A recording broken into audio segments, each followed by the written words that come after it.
Hello, my name's Paul and I'm one of the teachers at SET English. What I'd like to talk to you today about is a tricky time phrase that pops up in OET Writing. There are a few of these, but this one is post-operatively. And really, this is a problem of tense. Okay, so if you're not really sure about past simple and present perfect, I recommend that you practice it. I'll give you a brief introduction into both of them here, very brief, which hopefully will explain why this phrase can cause problems and how to avoid it. Okay, so let's talk about past simple first. Past simple is a tense that's used for finished actions at finished times in the past. Finished actions at finished times in the past. Here's an example. On the 6th of March, Mr. Smith was admitted with signs and symptoms of meningitis. It's a phrase that we've seen many times in OET Writing. Well, what makes it past simple is the fact that we have a time stamp here, the 6th of March, which is in the past, and we've got the verb, which is passive, but is also in the past, was admitted. So what we're saying is, this is in the past, and we've got the timestamp in the past to do it. That makes it the past simple. Now, when it comes to the present perfect, it's a bit more complicated. There are a number of different functions that you might be aware of, but one of them, and a key one that leads to a lot of confusion in OET Writing, is the fact that it deals with finished actions in time periods which are still open. Okay, time periods which are still open. So remember, in the past simple, we said the 6th of March. That was a time that was finished, it was over, it was in the past. Well, have a look at this phrase. I have had 3 heart attacks. Now, it doesn't give you a time phrase. It doesn't say anywhere, 6th of March last year. We don't do that with the present simple. We just use have plus the past participle.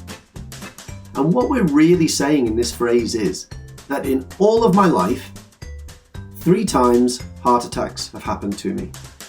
Here's a diagram that will explain it. My life is not finished. Okay, naturally, if I say the phrase, I have had 3 heart attacks, then that means I'm still alive. Well, that means my life, which started too many years ago for me to explain now, but my life that started at a point is still open. So this is counted as a time period which is unfinished. And there are 3 heart attacks there. We don't know when they happened. We just know that they happened in my life at some time. And that's why we say I have had and not I had. I had would be on one date. I had a heart attack on the 6th of March. Okay? So, that's a brief introduction into one of the functions of present perfect and how the past simple works. So, this phrase, post-operatively, it causes problems in OET Writing. Let me show you why. So here's a sentence.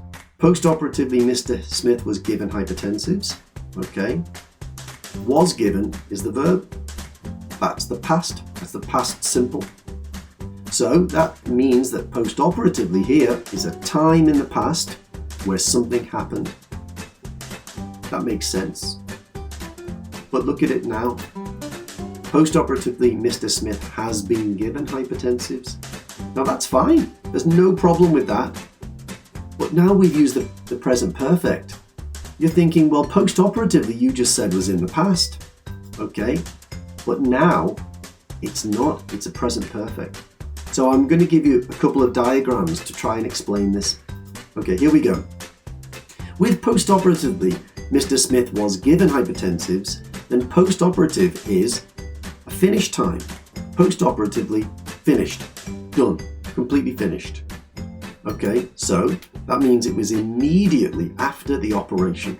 Here's a diagram that shows it. So the operation happened, and then immediately after, just once, the hypertensives were given. So imagine Mr. Smith came out of surgery, they checked him, they realized he had high blood pressure, they gave him hypertensives immediately. That happened then. When it comes to the present perfect, post-operatively Mr. Smith has been given hypertensives. In this case, The post-operative period is an unfinished time. It starts at the operation and continues up to the present. It's an unfinished time, it's up to the present, and it could even be multiple occasions. Okay, it's an unfinished time, so the post-operative period hasn't finished yet. So this could be useful in things like a discharge plan, where the patient is still in the hospital and you're going to discharge them.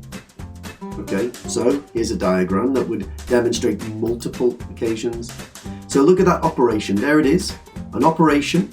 Then the post-operative period, if you follow that arrow, goes all the way to now. And then we've got 4 X's there. Maybe he's been given hypertensives on multiple occasions in that period of time. The unfinished time, which is since his operation. But it could also be once. This is where it gets a bit confusing, I think. So since the operation, at some stage in that post-operative period, he's been given hypertensives. So I think you can see why it can be confusing. My advice to you guys is practice your past simple, practice your present perfect, and of course, get feedback on your writing. Okay, so I'm Paul, I'm one of the teachers at SET English. I hope that was useful for you, and I'll see you soon. Bye-bye.